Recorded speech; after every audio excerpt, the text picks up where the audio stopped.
নমস্কাৰ বন্ধুসকল, আজি আকৌ এটা গুৰুত্বপূৰ্ণ ভিডিঅ'লৈ সকলোকে স্বাগতম জনাইছোঁ।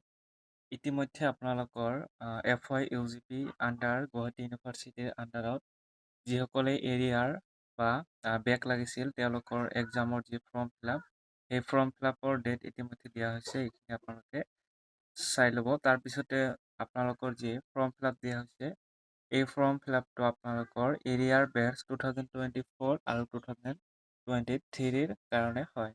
তাৰপিছতে আণ্ডাৰ FY UGP হ'ব লাগিব আৰু ছেকেণ্ড এণ্ড ফ'ৰ্থ ছেমিষ্টাৰৰ কাৰণে সেইটো ফৰ্ম ফিলাপটো দিয়া হৈছে। তাৰপিছতে ইয়াতে চাব, examination form fill up has been open through summer eGov portal from 29 of May 2026 to 8 June of 2026.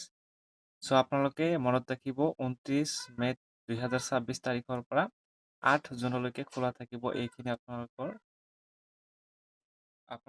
যি ফৰ্ম ফিলাপ, এইখিনি সময়ৰ ভিতৰতে ফৰ্ম ফিলাপ কৰিব লাগিব। তাৰপিছতে উইথাউট ফাইন, 29 তাৰিখৰ পৰা 8 তাৰিখৰ ভিতৰত কৰিলে কোনো ধৰণৰ ফাইন দিব নালাগে। কিন্তু যদি আপুনি 10 জুন তাৰিখৰ ভিতৰত কৰে তেতিয়াহ'লে কিন্তু ফাইন দিব লাগিব। চ' তাৰপিছতে চাব, ইয়াতে কিছুমান নিৰ্দেশনা দিয়া আছে।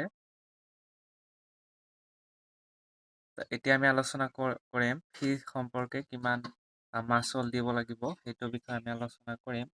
চ' প্ৰথমতে চিৰিয়েল নাম্বাৰ 1ত দিয়া আছে যে চিৰিয়েল নাম্বাৰ পাৰ্টিকুলাৰ্ছ অফ ফি এমাউণ্টটো দিয়া আছে, যিটো 980 ৰুপিজ এইটো দিয়া হয়।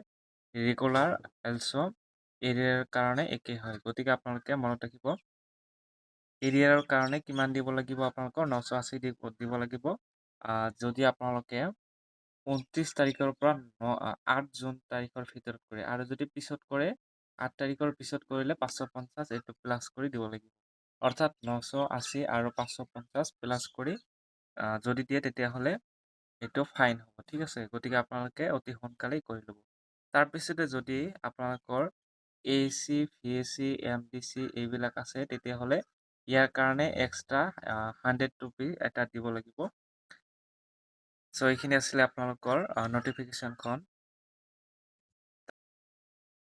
ইয়াতে কিছুমান নীতি দিয়া আছে, কেনেধৰণে NXRটো দিয়া আছে, কেনেধৰণে আপোনালোকে ফৰ্ম ফিলাপসমূহ কৰিব পাৰিব। ইয়াতে নিয়মসমূহো ভালদৰে বুজাই দিয়া আছে। এইখিনি আপোনালোকে চাই ল'ব।